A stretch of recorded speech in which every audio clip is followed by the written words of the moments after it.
Hi, പുതിയൊരു വീഡിയോയിലേക്ക് സ്വാഗതം. ഈ വീഡിയോ ഹൈറിച്ചിനെ കുറിച്ച് തന്നെയാണ്. നമുക്കറിയാം, ഇന്ന് രണ്ട് കേസുകളായിരുന്നു ഹൈറിച്ചിന്റെ ഉണ്ടായിരുന്നത്. ഒന്ന്, ഇവരുടെ കേസിൽ ഇവരുടെ കമ്പനിയെ ഇവിടെ പേര് ചേർക്കുന്ന ഒരു കാര്യവും, രണ്ടാമത് ഇവരുടെ ഗ്രേറ്റ് CEO ശ്രീമതി ശ്രീന പ്രതാപന്റെ ജാമ്യാപേക്ഷയുമാണ്, മുൻകൂർ ജാമ്യാപേക്ഷ. എന്നാൽ ഈ മുൻകൂർ ജാമ്യാപേക്ഷ എപ്പോഴാണ് ഉണ്ടായിരുന്നതെന്ന് വെച്ചാൽ, ക്രൈംബ്രാഞ്ച് ചോദ്യം ചെയ്യാൻ വേണ്ടി വിളിപ്പിച്ച സമയത്താണ് അറസ്റ്റ് ഉണ്ടാവും എന്നുള്ള ഭയത്തിൽ ഇവർ മുൻകൂർ ജാമ്യത്തിന് വേണ്ടി ശ്രമിക്കുന്നത്. എന്നാൽ ഇന്ന് അതിൻ്റെ വാദം നടക്കേണ്ടതായിരുന്നു. പക്ഷേങ്കിൽ വാദത്തിന് ശ്രീധരൻ്റെ വക്കീൽ ഹാജരായില്ല എന്നുള്ളതാണ്.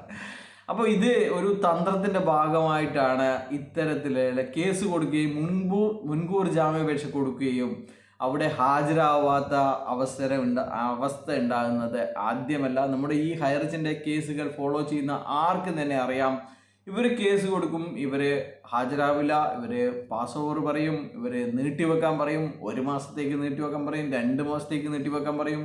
അങ്ങനെയാണ് ഇവരുടെ സ്ട്രാറ്റജി.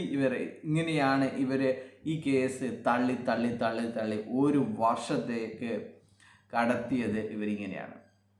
വെറും 6 മാസം കൊണ്ട് അല്ലെങ്കിൽ 2 ആഴ്ച കൊണ്ടൊക്കെ തീരേണ്ട കേസാണ് ഇവർ ഇങ്ങനെ കേസ് കൊടുത്ത്, അപ്പീൽ കൊടുത്ത് മാറ്റിവെച്ച് അതിനിടയ്ക്ക് സുപ്രീം കോടതിയിൽ കേസ് കൊടുത്ത്, അവിടെ സുപ്രീം കോടതിയിൽ കേസ് ഉണ്ടെന്ന് പറഞ്ഞ് മാറ്റിവെച്ച്, അങ്ങനെ മാറ്റിവെച്ച് അതേ പഠിപ്പാണ്, തെണ്ടിത്തരമാണ് ഇപ്പോഴും ചെയ്തുകൊണ്ടിരിക്കുന്നത്.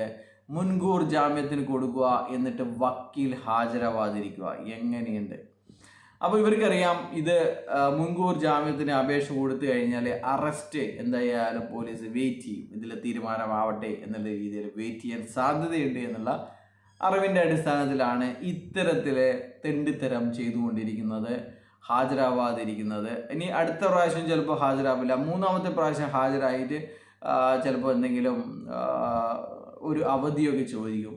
അപ്പോൾ അങ്ങനെ ഈ മാസം തള്ളി നീക്കാൻ വേണ്ടിയിട്ടുള്ള അടവുകളാണ് ശ്രീധരൻ്റെ വക്കീലന്മാർ ചെയ്തു കൂട്ടുന്നത്. ഒരിക്കലും ഇനി ഒളിച്ചോടിയെടുക്കുന്ന നിങ്ങൾ വന്നിട്ട് ഹാജരായ കാര്യങ്ങളൊക്കെ ഉള്ളതാണ്. അതുകൊണ്ട് നിങ്ങൾ ഒളിച്ചോടിയാലും ഇന്ത്യ വിട്ടു പോയി കഴിഞ്ഞാലും നിങ്ങൾ ഒരിക്കലും ഈ കേസിൽ നിന്ന് രക്ഷപ്പെടാനോ അല്ലെങ്കിൽ നിങ്ങൾ ഈ പൂഴ്ത്തിവെച്ച പണം നിങ്ങൾക്ക് ആസ്വദിക്കാൻ പറ്റുമില്ല എന്നാണ് പറയാനുള്ളത്. എന്തു തന്നെയായാലും നിങ്ങൾ അഴി എണ്ണിയിരിക്കും. ബൈ, കൂടുതലൊന്നും പറയുന്നില്ല. ബൈ.